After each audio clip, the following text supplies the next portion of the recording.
The School District of Onalaska proudly serves more than 3,000 students in pre-kindergarten through 12th grade. Our 5 schools include a high school, a middle school, and 3 elementary schools. At this time, our school facilities have urgent needs that must be addressed. The district and our Board of Education engaged a community-led task force to examine these needs, develop a list of priorities, and make recommendations. In July, the board approved a referendum question that will appear on the ballot this November. If approved, the capital referendum would allow the district to issue up to $75 million in general obligation bonds for several key facility projects. This includes a comprehensive renovation of the middle school and several high-priority projects at our high school. The needs at Onalaska Middle School cover 3 main categories: the maintenance of infrastructure, teaching and learning spaces, and common areas. One of the challenges we face at Onalaska Middle School is our entrance.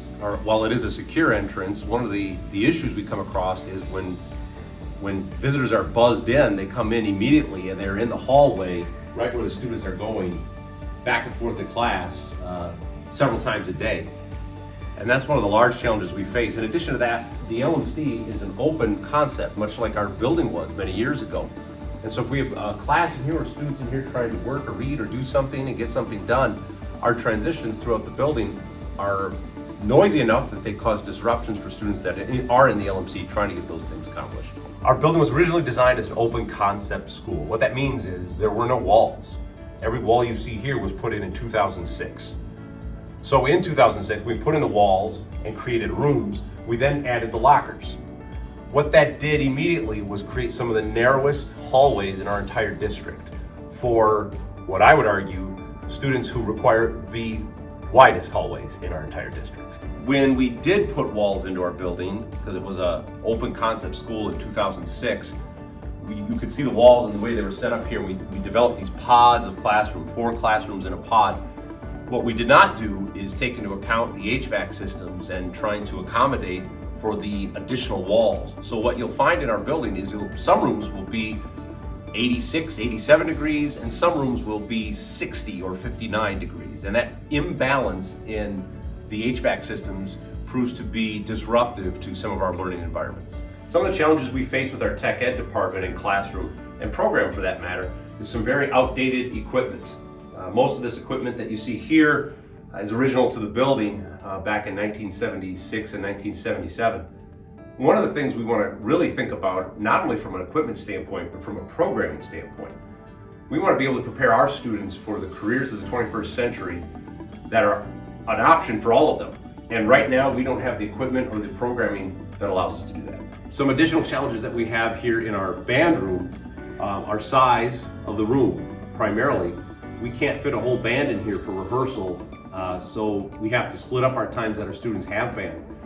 And you can see that we have a lot of storage challenges as well.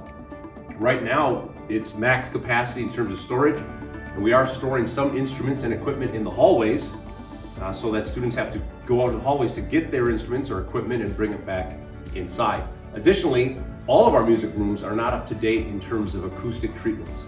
So a lot of the sound that's produced by our band, orchestras, and choir lead out into the hallways, and right across the hall, right outside this door, is our science labs for our 8th graders, which they can hear the band very, very clearly. One of the biggest challenges here at the middle school is the science department is outdated as far as working with students. It's tight spaces and it's not adaptable for modern learning, where we have a flexible learning environment. We have stationary labs, it's hard to get around, and with students it just makes it really difficult for learning. At Onalaska High School, we are prioritizing addressing needs when it comes to ADA compliance, instructional spaces, and common areas of the building. The facility issues at Onalaska High School can go into 2 broad categories. ADA compliance, we have some parts of the building that some students flat out can't access because of not having an elevator, or within the same level of the building, having multiple different staircases, again, within the same level. The second area of concern is learning spaces. We have many classrooms where you can hear 3, 4, or even 5 different teachers at one time, because of portable walls that were put in at one time. We have science areas that are not large enough for classes. We also have spaces in technology education that very much need to be updated to reflect what modern industry looks like, and so we can have the number of students go through those programs that local industry demands. And then the last area for space is our music area. Our music programs are far larger than the spaces that we have. This is the Woods Lab, and we have several classes that use this Woods Lab, and one of the hindrances, obviously, class size that we can have in here. We have a very small area compared to the number of students at our school, and we're just leaves us to limit class size. Students just can't work through the lab as fast as they need. Student engagement seems to drop off because they're waiting for equipment or enough space to work at a table, things like that.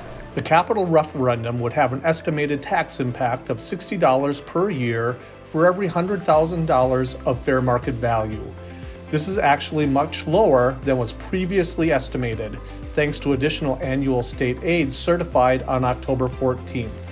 This chart outlines the tax impact for our community members. If you'd like to learn more about our facility needs and proposed solution, please go to our website at www.onalaskareferendum.org or scan the QR code on your screen. Thank you for your support of our Onalaska schools and the students we serve.